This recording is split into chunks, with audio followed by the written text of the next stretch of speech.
Baik, kita akan belajar tentang talasemia pada orang dewasa dan penata laksanaannya.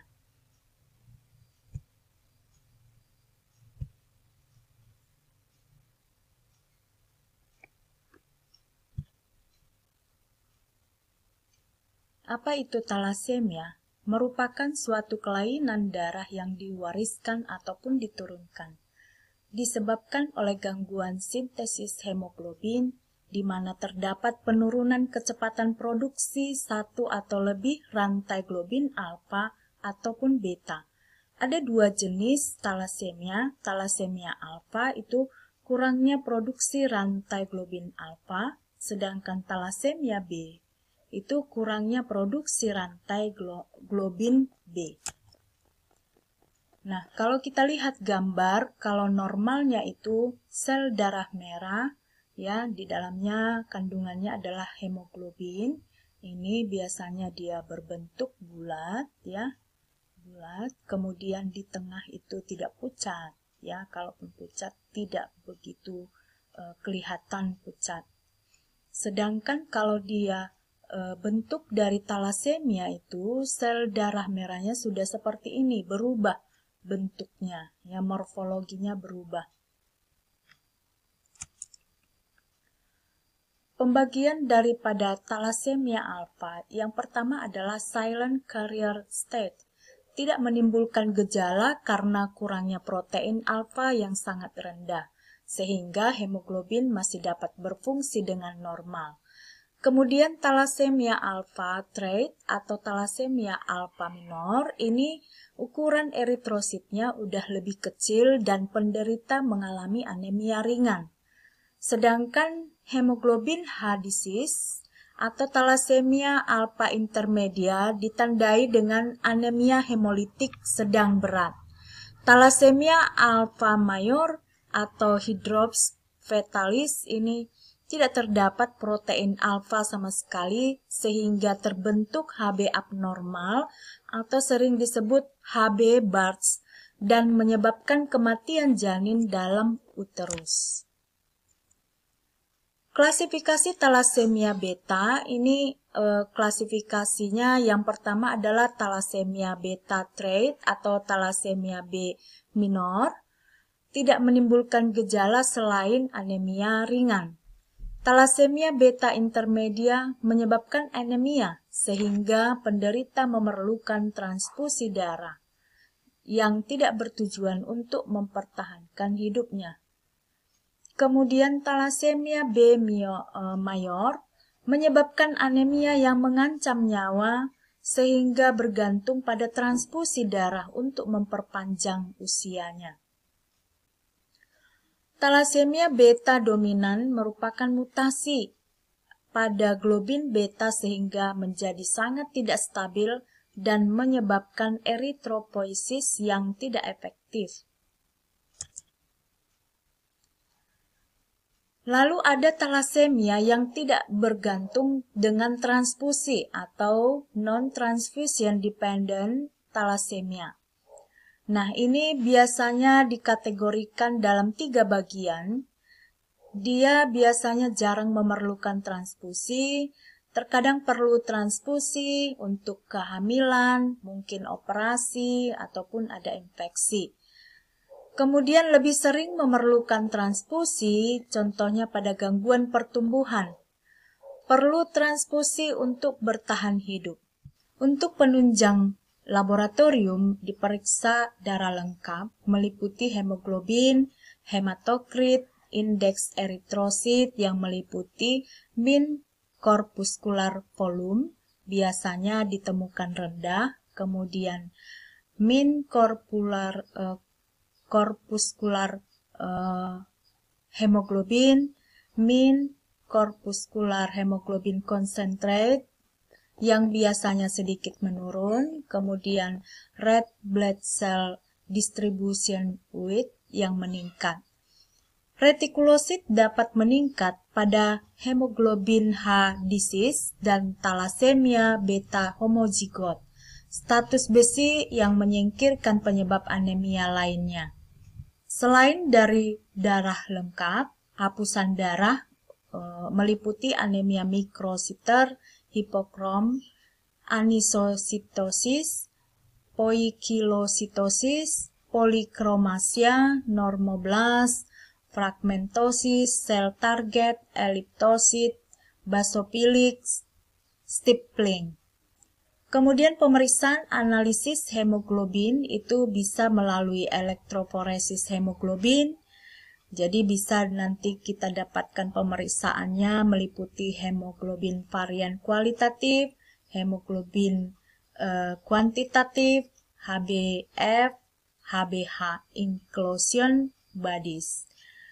Metode HPLC itu meliputi analisis kuantitatif dan kualitatif. Nah, ketika diperiksa pada mikroskop akan kelihatan normal sel eritrosit itu seperti ini, sedangkan pada talasemia ini ya sudah berubah bentuk ya, seperti yang sudah dijelaskan di awal. Nah, pada MRI untuk hematopoiesis ekstramedular untuk melihat kondisi tulang. Untuk MRI T2 itu untuk melihat iron overload pada jantung. Untuk melihat zat besi yang berlebihan pada jantung. Jadi biasanya melalui radiologi ya. Kemudian pemeriksaan untuk komplikasi talasemia bisa dilanjutkan dengan USG abdomen, CT scan, X-ray, angiografi, ekokardiografi, biopsi hati.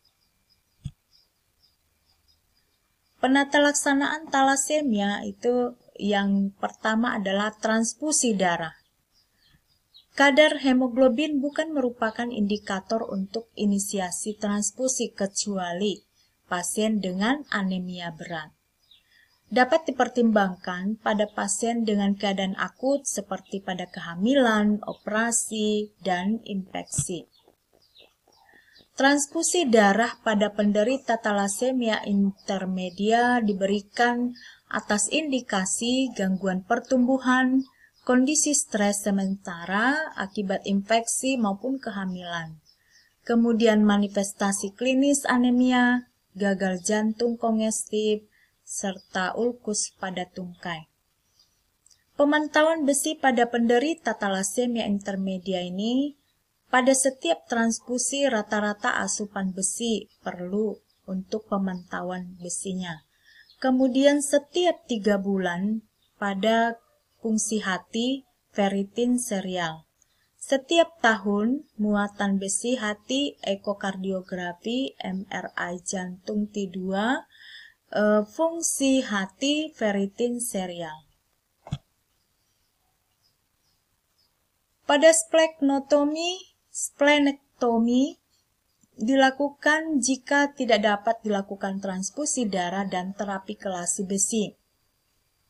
Kemudian, hipersplenisme yang menyebabkan terjadinya perburukan anemia, leukopenia, trombositopenia, dan menyebabkan masalah klinis seperti infeksi ataupun perdarahan.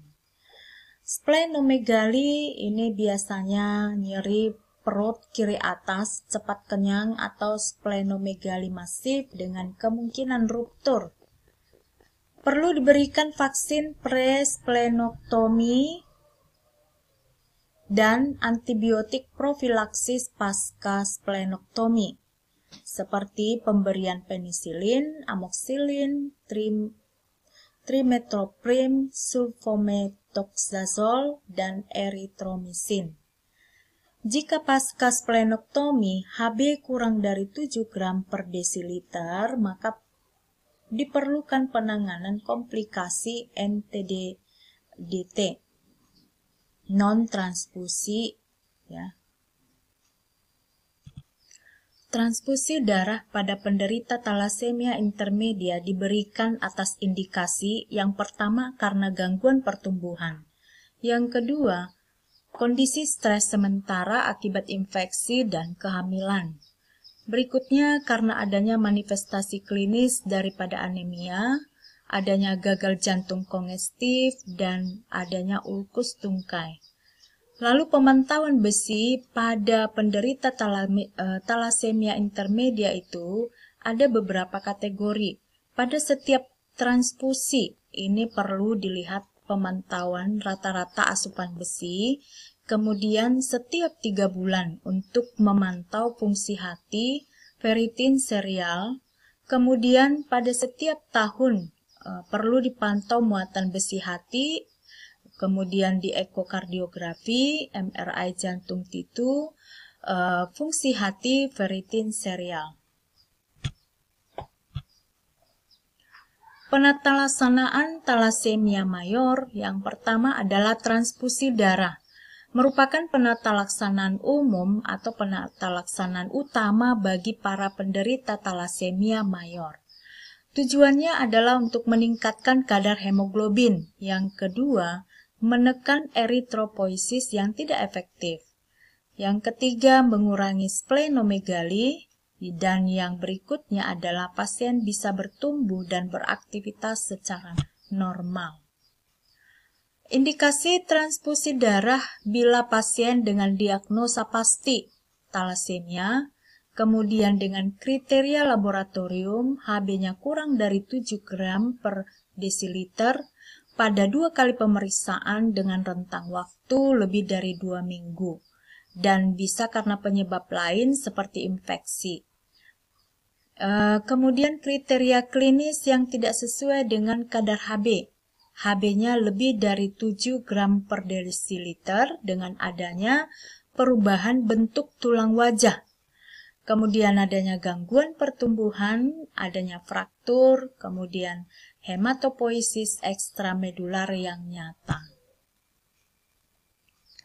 Produk darah yang direkomendasikan bagi pasien dengan talasemia mayor adalah leukoreduce, PRC atau pig red cell dengan kandungan hemoglobin minimal 40 gram. Hal ini ditujukan untuk mencegah efek samping akibat sel darah putih yang terkontaminasi. Efek samping dari leukosit dalam produk darah sebagai berikut ya. Reaksinya bisa terjadi demam atau febris. Kemudian penyebabnya mungkin karena hemolitik leukemia akut ya, antibodi pada pasien, kemudian reaksi sitokin yang dihasilkan oleh leukosit pendonor. Kemudian bisa timbul reaksi leukemia akut ya, aloimunisasi pada penerima transfusi. Nah, penyebabnya ini karena HLA, aloimunisasi pada penerima HLA, kemudian infeksi yang ditularkan melalui transfusi itu sendiri, bisa karena agen infeksius ya. Produk darah untuk populasi khusus. Nah, ini biasanya PRC atau packed red cell ini dapat diberikan pada pasien talasemia dengan riwayat reaksi alergi berat karena transfusi atau pada pasien dengan defisiensi imunoglobulin A. Jadi terjadi reaksi anafilaktik. Kemudian cryopreserved red cells adalah komponen yang diambil dari whole blood di mana sel darah merah dibekukan.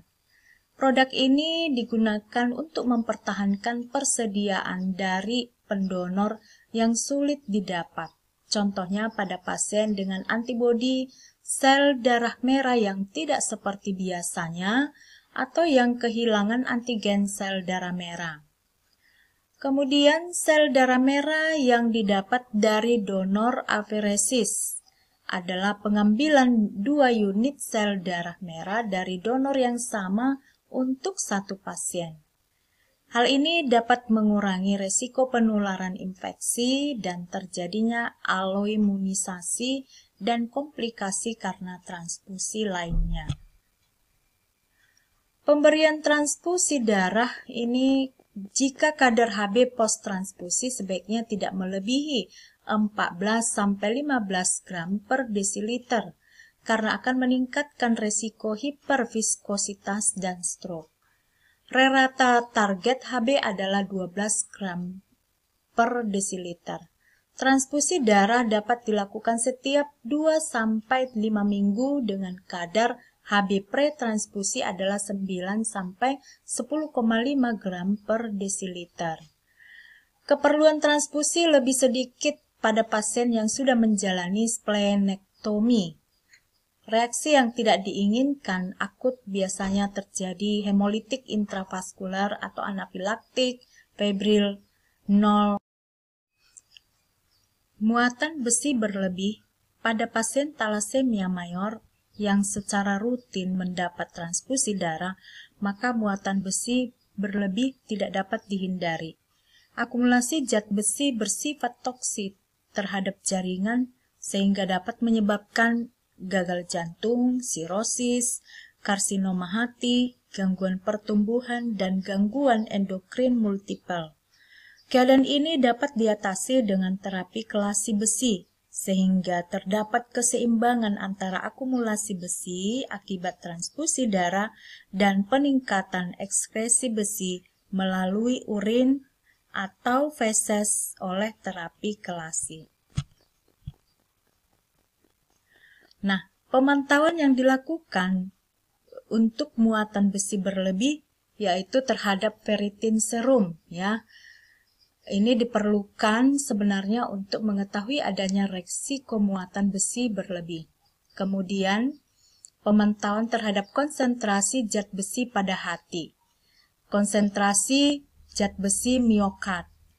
Pemantauan terhadap konsentrasi zat besi dalam urin 24 jam. Jadi, bisa dilakukan pemantauan setiap 3 bulan, itu untuk fungsi hati, ferritin serial. Kemudian setiap tahun muatan besi hati, ekokardiografi, MRI jantung titu, fungsi hati, ferritin serial. Nah, sebagai kesimpulan ya dari talasemia yang sudah kita pelajari, disimpulkan bahwa talasemia merupakan sindrom kelainan darah yang diwariskan atau diturunkan. Penyebabnya akibat gangguan sintesis hemoglobin di mana terdapat penurunan kecepatan produksi 1 atau lebih rantai globin alfa atau beta. Nah, ada 2 jenis talasemia, talasemia alfa dan talasemia beta. Bisa dibedakan atas talasemia yang tidak tergantung kepada transfusi, yaitu talasemia trade atau minor, dan talasemia bergantung transfusi adalah talasemia mayor. Pendekatan diagnosis itu meliputi anamnese, pemeriksaan laboratorium, pencitraan, dan pemeriksaan yang berkaitan dengan komplikasi, seperti yang sudah dijelaskan di awal.